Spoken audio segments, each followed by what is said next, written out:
And then we're going to bring arms to the ceiling. So we worked a little bit in our low back and our pelvis. Now we're going to work into a lot of the tension that we feel in our neck and shoulders. And for most of us, we hold our tension either in our hips and our low back, or we hold it in the neck and the shoulders. So we're kind of touching on both parts of the body here. The arms are going to be up over your chest, palms facing each other. And I want you to take your shoulder blades and press them down into the floor. So you might actually feel your collarbone spread and there becomes more space between your hands. And then we're going to imagine that with our right hand, we're reaching up and kind of climbing a rope with that right arm. So as I lift my right arm and I reach up to grab this invisible rope, my whole right shoulder lifts off the floor and I can feel it up in my neck. My head actually kind of moves with it. As I exhale, I'm going to bring it back into starting position, resting it in the floor. So let's stay on the right side a few times, reaching as if you're grabbing a rope on the ceiling and then bringing it back down. And notice what happens. Your rib cage even gets involved here. As you reach on the in-breath and you lower on the out-breath, your shoulder sinks back into the floor, into its socket. So reach one more time. Reach, reach, reach. Feel what happens in your body. If you feel it anywhere else, maybe in your hips, and then bring it down. And then let's switch to do that on the left arm. Reach. And then bring it back down into the floor. Reach on the in and lower on the out. So what is happening there? Does the right side feel different than the left side? Do you feel maybe you've had an injury in one shoulder and so one feels completely different than the other? So let's take this and switch it up. And we're going to move from right to left. So right arm's going to reach and then pull down, and then left arm goes right into it. Left arm reaches and pulls down. And as you pivot from right side to left side, you'll see that your arms are almost like a pulley system.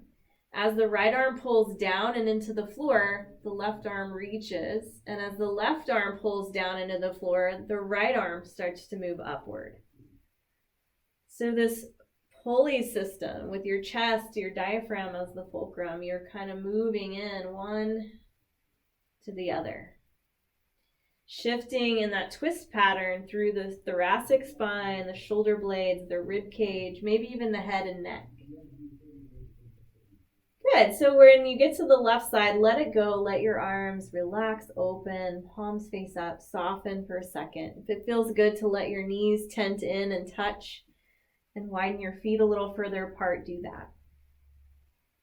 Noticing any sensations, the tingly feeling in your hands, your fingertips, your arms, a feeling of energy. And then we're going to come back up, arms over your chest, palms face each other, heels are in line with your sit bones, knees hip distance apart. Shoulder blades pressing down into the floor. And we're going to start to add the hips. So as you reach your right arm up, press into your right foot and lift your right hip as your whole upper right rib cage lifts to reach. And then bring your hip and your shoulder back down to the floor. So let's stay on the right side, reaching with your right hand as if you're grabbing the rope. Let your right heel press down as you lift your right hip and then bring them both back down to the earth together.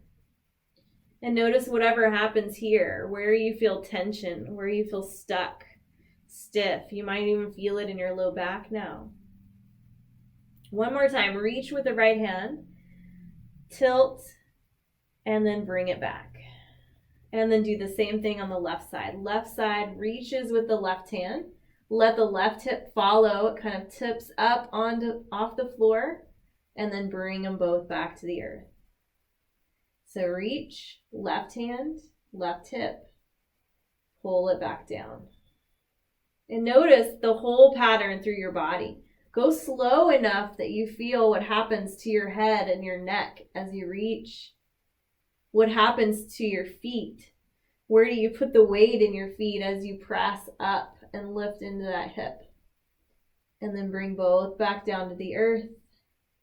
Let your arms relax, palms face up, and settle back into your body. Stretch out those legs once again. Let the feet windshield wiper in and out for just a second, and then let the feet fall open. Let go of any tension that you feel in your hips, your low back, your belly.